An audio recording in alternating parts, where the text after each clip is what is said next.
Assalamualaikum warahmatullahi wabarakatuh. Kami selaku anggota dari Civitas Akademika Universitas Islam Negeri Sunan Gunung Jati Bandung sangat apresiasi terhadap berbagai kegiatan yang sudah secara rutin dilakukan secara terus-menerus oleh DKM Masjid Iqomah UN Sunan Gunung Jati Bandung. Untuk itu kami selalu mendukung dakwah digital Masjid Iqomah UN Sunan Gunung Jati Bandung dengan subscribe, like, dan komentar. Terima kasih.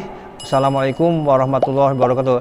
Dan jangan lupa selalu menjaga protokol kesehatan. Assalamualaikum warahmatullahi wabarakatuh. Alhamdulillah. Alhamdulillahillazi hadana lihada wa ma kunna linahtadiya laula an hadanallah. Asyhadu an la ilaha illallah, asyhadu anna Muhammadan abduhu wa rasuluh, amma ba'du. Ayyuhal hazirun, ittaqullah haqqa tuqatih wa la tamutunna illa wa antum muslimun. Qala Allah ta'ala fil Qur'anil Karim, a'udzu billahi minasy syaithanir rajim. Bismillahirrahmanirrahim. Qul huwallahu ahad, Allahus samad, lam yalid wa lam yulad wa lam yakul lahu kufuwan ahad. Shadaqallahul azim. Hadirin sidang salat zuhur berjamaah dalam 3 surat Al-Qur'an yang terdapat dalam surat ke-112, 113 dan 114. Allah menceritakan bahwa manusia bermasalah itu dengan dirinya sendiri. Yang kedua, manusia bermasalah dengan ruang dan waktu di mana manusia itu ditempatkan. Dan yang ketiga, itu adalah Allah memberikan solusi dari 2 masalah yang dihadapi oleh manusia. Manusia tatkala bermasalah dengan dirinya, maka kemudian Allah menjelaskan dalam satu surat masalah yang ditemukan oleh manusia dengan dirinya. Paling tidak dalam surat ini menceritakan 3 hal. Yang pertama, manusia diciptakan oleh Allah, dan manusia tatkala sudah diciptakan oleh Allah, maka kemudian manusia diberikan fasilitas untuk dicukupi. Yang kedua, manusia diciptakan oleh Allah Subhanahu wa taala, kemudian manusia diberikan amanah oleh Allah.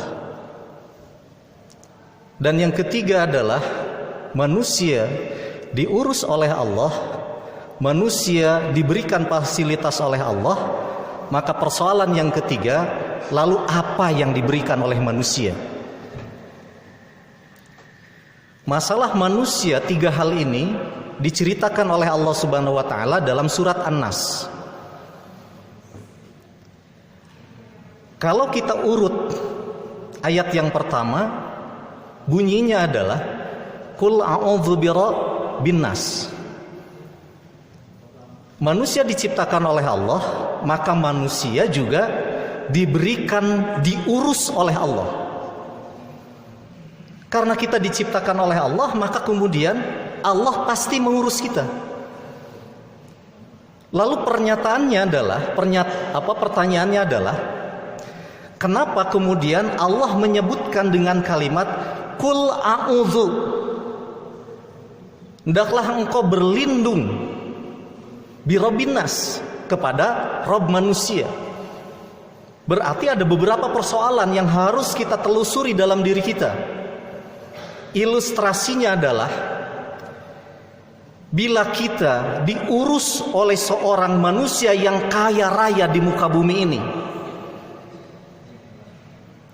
semua fasilitas hidup yang kita butuhkan Allah, manusia tersebut memberikannya kepada kita. Dan manusia tersebut tidak pernah berkhianat. Manusia tersebut tidak pernah jalir janji. Mungkinkah masih ada rasa dalam diri kita khawatir dalam hidup ini? Jawabannya pasti kita nyatakan kita tidak pernah khawatir. Karena di belakang diri kita ada manusia yang kaya raya dan tidak pernah mengingkari janji, dan bisa kita pastikan manusia tersebut memenuhi semua fasilitas hidup yang kita butuhkan. Karena kita percaya kepada manusia yang maha kaya raya itu. Tidak pernah terusik sedikit pun dalam diri kita untuk meragukan kekayaan itu. Tidak pernah rasa ragu dalam diri kita bahwa hidup ini merasa tidak diawasi. Pertanyaannya adalah, kalau kita sudah merasa nyaman dengan jaminan manusia yang kaya raya tersebut, sudahkah kita merasa nyaman dengan jaminan Allah kepada kita bahwa Allah memberikan semua fasilitas hidup yang dibutuhkan oleh kita? Kalau kita tanya nurani yang terdalam dalam diri kita, kemudian masih ada rasa dalam diri kita gemetar, gelisah, hidup ini takut tidak diurus oleh Allah, berarti kita masih meragukan Allah yang mengurus kita. Tapi kenapa, tanya pertanyaan yang pertama, kenapa kita terlalu percaya kepada manusia yang kaya raya, tapi kepada Allah tidak pernah seutuhnya kita meyakini Allah menghidupi kita, Allah menjamin semua fasilitas hidup kita? Tentu semuanya ada dalam diri kita, penyakitnya ada dalam diri kita, bahwa sesungguhnya kita tidak pernah dan tidak mau mempercayai Allah lah yang menjamin. Ini persoalan yang terbesar dalam diri kita. Dampak implikasi dari kita tidak seutuhnya percaya kepada Allah, maka kemudian kita mencari-cari kepada makhluk yang mampu dan mau menjamin kita. Pada saat itulah kita dianjurkan oleh Allah, bersegeralah bertaud kepada Allah, karena perbuatan tersebut sudah meragukan keberadaan Allah, dan kita dikategorikan sebagai manusia yang isyrok di hadapan Allah. Yang kedua, persoalan yang kedua yang ada dalam diri kita dan terus menerus bergelora dalam diri kita, tentang persoalan kepemilikan. Allah menciptakan dan Allah memberikan fasilitas yang Allah titipkan kepada kita dengan kalimat Al-Malik. Qul a'udzu birabbin nas malikin nas. Ilustrasinya masih dengan yang tadi. Jika manusia yang maha kaya raya di muka bumi ini, kemudian manusia yang kaya raya itu menitipkan semua fasilitas hidup yang dibutuhkan oleh kita, maukah kita berkhianat dengan semua fasilitas hidup yang oleh manusia tersebut dititipkan kepada kita? Jawabannya, kita tidak mau mengkhianatinya. Kenapa kita tidak mau mengkhianatinya? Karena kita berpikir panjang. Sebab jika amanah yang dititipkan oleh manusia tersebut kemudian pada satu waktu dibawa kembali oleh manusia yang dermawan itu, maka kemudian kita tidak memiliki pijakan yang pasti di muka bumi ini. Akhirnya sikap kita tidak mau mengkhianati, dan kita selalu menjunjung tinggi manusia yang dermawan tersebut. Persoalannya adalah kepada Allah, sudahkah kita meyakinkan dalam diri kita, kita adalah manusia yang dititipkan hidup oleh Allah, kita adalah manusia yang dititipkan fasilitas hidup oleh Allah, tapi kemudian kita mampu menjaga semua fasilitas hidup yang Allah titipkan kepada kita. Kalau kita tanya secara jujur pada nurani kita, banyak persoalan yang ada dalam diri kita. Kita maha tahu dalam diri kita, seringkali kita berkhianat terhadap amanah yang Allah berikan kepada kita. Maka kata Allah, ta'udlah kau kepada Allah. Kenapa? Karena apa yang kau lakukan itu sudah isyrak kepada Allah, dan tidak mau dan tidak mampu menjaga amanah yang Allah berikan kepada kita. Persoalan yang ketiga yang kata Allah Subhanahu wa taala dalam surat An-Nas, itu kemudian kata Allah disebutkan, apa yang kau akan lakukan setelah Allah mengurus, setelah Allah menitipkan, apa yang kau lakukan? Ilustrasinya masih seperti tadi. Maukah kita mengkhianati, kemudian kita memberikan penampilan yang tidak senonoh dengan apa yang diinginkan oleh manusia yang menjamin kita?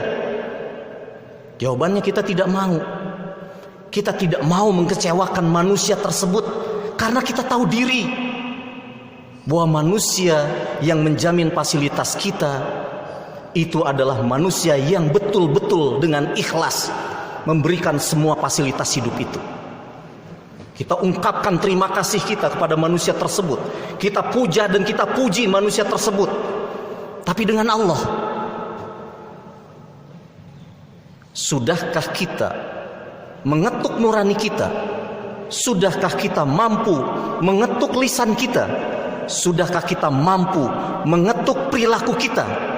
Bahwa tiga persoalan itu terintegrasi dalam diri kita, sehingga kita menjadi manusia-manusia yang dalam Al-Quran kemudian disebut abdan syakura, hamba-hamba yang mampu bersyukur kepada Allah. Jika kita belum mampu menampilkan nurani ini kepada Allah, terhubung, lisan ini tidak pernah mampu terhubung dengan Allah, perilaku ini tidak pernah terhubung dengan Allah, bersegera ta'ud kepada Allah. Karena kita sudah mengisyrakkan kepada Allah. Inilah persoalan antara diri kita dengan diri kita yang oleh Allah kemudian disebut dalam surat An-Nas. Persoalan kita dengan orang lain maka kemudian diceritakan oleh Allah Subhanahu wa taala dalam surat Al-Falaq. Solusi dari persoalan itu satu surat yang kata Allah Subhanahu wa taala menjadi obat mujarab dalam diri manusia, yang kemudian disebut dengan kalimat dan surat Al-Ikhlas. Ikhlaskanlah hidup kita. Satukanlah hidup kita. Satukan diri kita, jangan menjadi manusia yang fasik. Satukanlah diri kita, jangan jadi manusia yang munafik. Satukanlah diri kita dalam satu kesatuan, apa yang disebut dengan manusia yang muslim dan mukmin kepada Allah. Manusia yang muslim dan mukmin kepada Allah, itulah yang disebut oleh Allah dengan kalimat manusia yang mukhlisin, karena dia tahu diri, tahu posisi. Akhirul kalam, wassalamualaikum warahmatullahi wabarakatuh.